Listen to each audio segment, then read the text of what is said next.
Your ancestors are not dead and gone. Your ancestors might be buried, but if you really think about it, they're buried inside of you. They live inside of your cells and express through your genetic encoding and through your DNA. So they're far from gone. They're very present and they're a part of you. And we're going to talk today about family healing. We're going to talk about DNA because that's a very important conversation as we undergo numerous DNA upgrades. And we're going to talk about your ancestral line and why that's coming up right now, why that even should matter to you. See, we were programmed in this life on this planet to be islands, separate from each other, separate from other nationalities, separate from other families, just separation and division everywhere. Every conceivable place is wrought with a sense of separation, and we dubbed that by a very nice name. We called it independence. When the truth is that we were fragmenting ourselves more and more and more and more and more until we became very disconnected and very isolated. Independence, just so you know, is at a higher dimensional perspective. Independence is self-sourcing. So self-sourcing is what happens when you become responsible for yourself and when you can generate or create that which you need. So I would talk to you about becoming a powerful self-sourcing creative individual, but I wouldn't talk to you about becoming independent in the sense of the human idea of independence. I need no one.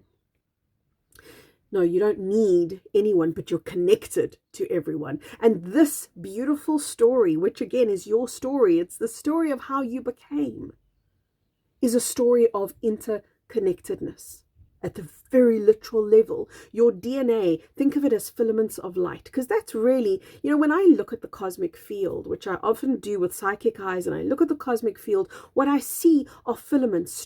You could think of it as strands of DNA, strands of what is really plasma light connecting not just cell to cell within your body, but planet to planet, galaxy to galaxy, and even universe to universe.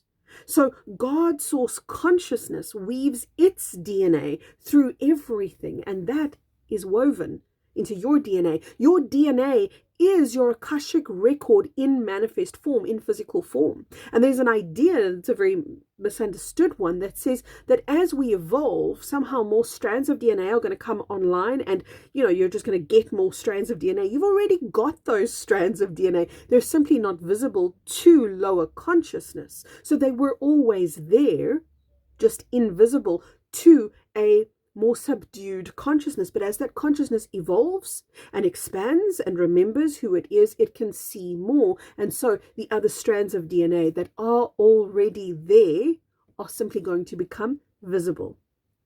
Now, I said your DNA is filaments of light, plasma light to be accurate, and that's true.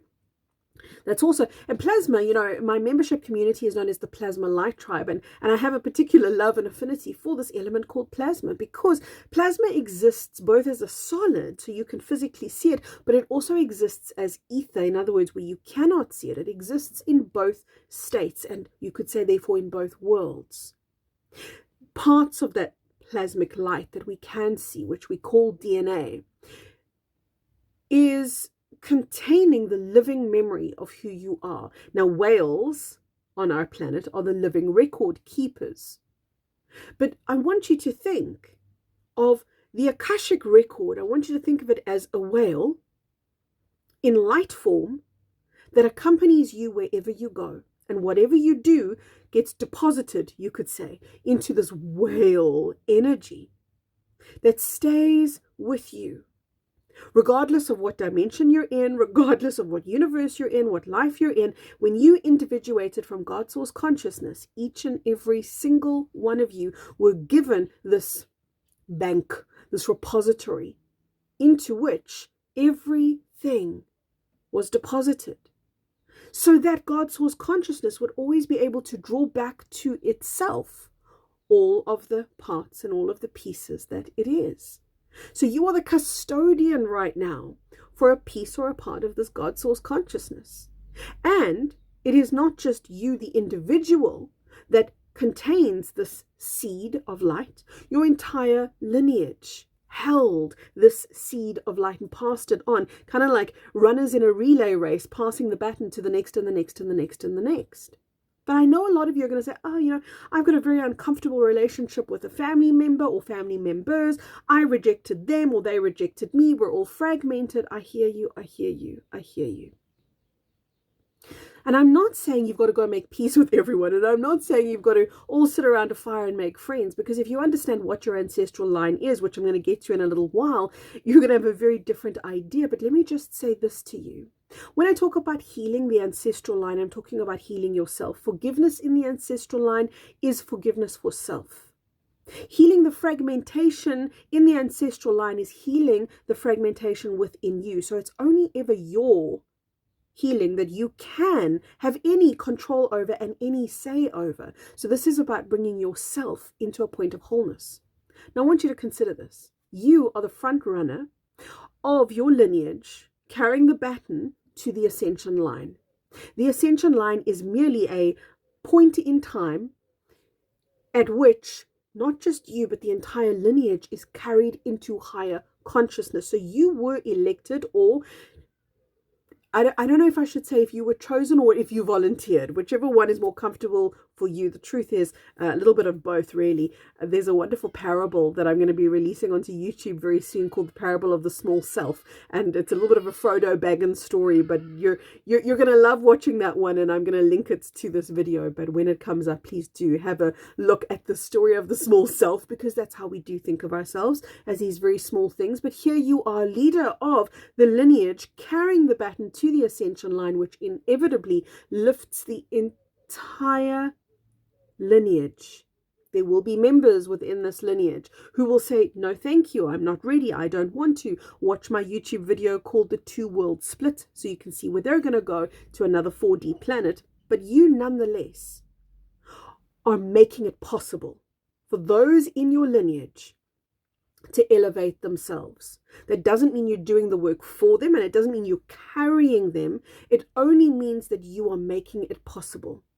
So as the front runner of your lineage, I don't want you to think of, oh my God, I'm carrying this big burden or this huge responsibility. I want you to think of it like this. You chose to undertake this task because you knew that you were equipped and capable. And you knew not necessarily that you were the fastest runner. In my case, that is certainly true.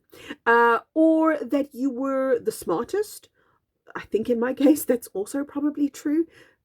You didn't necessarily have a special skill, but you had and you have and you possess now today the capability of merging the sum totality of that lineage into a oneness and into a wholeness, and to carry that over the ascension line, remembering that the ascension line is merely that point in time, kind of like a line in the sand, pre-ascension and post-ascension. Think of it in that very literal sense to understand what I'm saying when I talk about the ascension line. So there you go, crossing the ascension line, baton in hand, and you're running, and you are bringing elevation and making it possible for yourself.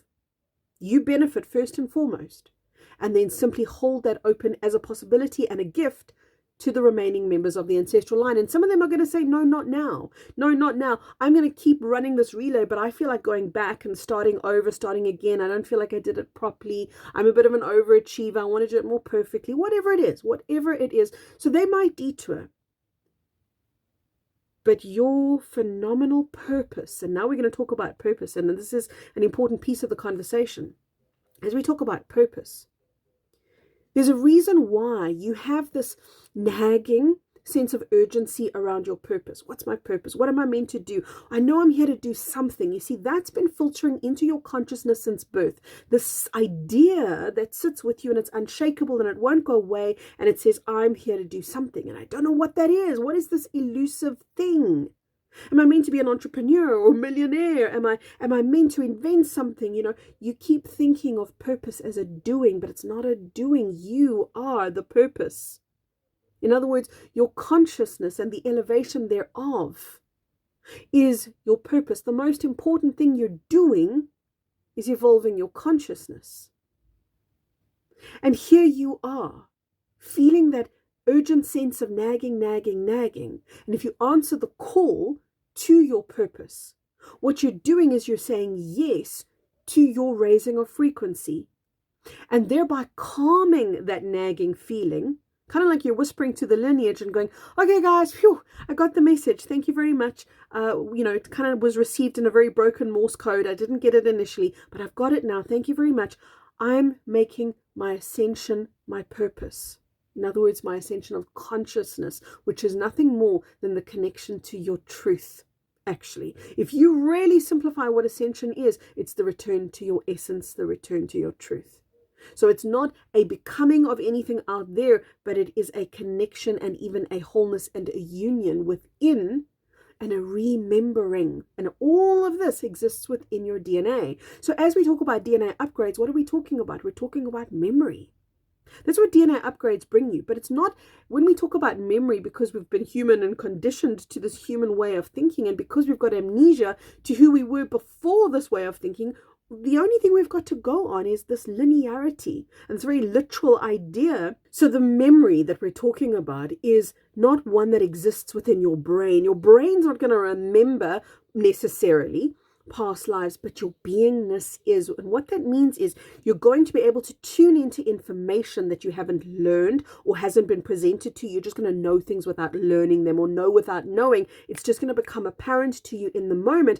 That's the result of DNA upgrade. So when you shift and you find yourself becoming more emotionally mature, or you find yourself just getting something, just knowing something, and then somebody says it and you're like, well, you just put words to what I already knew.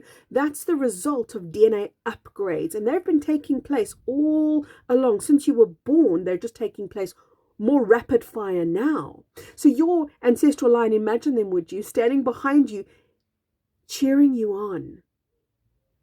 Regardless of the relationship you had with them in life, these are souls of infinite consciousness. They might have played or portrayed a particular character in this life, but that's not the totality of who they are. The totality of who you are and they are is the same thing, and that's God. Every single one of us originated as God. So when you follow your ancestral line and you keep following it further and further and further back, you're going to get to the angelic realm. You're going to get to the God worlds. You're going to get to God source consciousness itself. And every single one of those family members at their origin is that. So when you think of yourself in your wholeness, think of them in their wholeness too, and then understand why they're cheering you on and going, yeah, baby, go, go, go, because they know what this means for them, the possibilities that this opens for them. And there was an agenda on this planet to make you believe that your ancestors were cavemen, that your ancestors were these uga, unconscious, uneducated, not even able to articulate, that they lived in caves, and your idea is that that's what you've evolved from. But the truth is entirely different. The truth is your ancestral line, when you go back and back and back, before this incarnation, before historical record, go back to the Atlantean times, to the Lemurian times, go back to your ancestors of consciousness. And now you're going to start feeling expanded and expansive, because you're going to start to remember what you're a part of and what lives inside of you really. What lives inside of you actually. And that is a higher consciousness that you're yet to embody, but have the potential encoded in you for. You're carrying angelic, some of you, a lot of you, you're carrying angelic DNA. You're carrying God DNA, God consciousness. If you think of DNA not just as your emotional traits, not just as your physical characteristics, but as your energetic makeup. See, what we call DNA is only but a tiny fragment of the Akashic record. So when I'm referring to DNA and DNA upgrades and what your DNA is, I'm talking about the entirety of that thing, the entirety of that connectedness to beings that are so far beyond where we are right now that we would look at them and call them gods or magical or magnificent beyond our ability to describe. You're a part of that, and they live here inside of you, not out there in heaven somewhere, removed from you. They are a living, literal part of your essence and your presence. And as you tap into deeper levels of self-worth, deeper levels of trust of who you are and what you are and where you came from, and you begin to lean into that trust and let it hold you, you're going to start to discover that you are far more than the one human being that you see in the mirror. You are the representative of a line of consciousness. But that line of consciousness, yes, it does have members in it who were less evolved. But go back further. It has members in it who were way, way, way more evolved. And ancestral healing is you reclaiming that. And as you reclaim that, can you see how it creates wholeness? Can you see how it regenerates? Can you see how it takes all of the fragments and brings them into a totality once again? Enjoy the journey that you're walking right now, because it's going to be the most amazing story that you're going to tell one day when we've crossed the ascension line. And you're going to talk about that time when we all thought that we were separate, when we all thought that our ancestors were these uga men and women living in caves wearing animal skins, forgetting or being deprogrammed from the true ancestral heritage that you are a product of. For those of you who have children, let's talk about children very quickly, because I talk often about that point of you being the totality of your entire lineage, but your children are extensions of that totality, because of course beyond 5D, which is where you're taking the ascension line, beyond 5D is 6 and 7 and beyond, and your children are the ones who are beginning that journey to the next ascension line. And your job, of course, part of that purpose that you've been feeling, is to give them as clean a slate as possible, right? Speak to me in the comments section. Thank you so much for your love. Thank you so much for your comments, because you inspire me with the things that you write. Lately, I have been loving catching up on the comments section and just connecting with all of you and your gorgeous insights. So keep those coming. If this video supported you, please do give it a like. And if you're in my membership community, go listen to the replay of call number 74. And listen to the ancestral healing meditation. Oh my gosh, it's beautiful. It's in the meditation library. It's so profound. Lots of love, everyone. Bye-bye for now.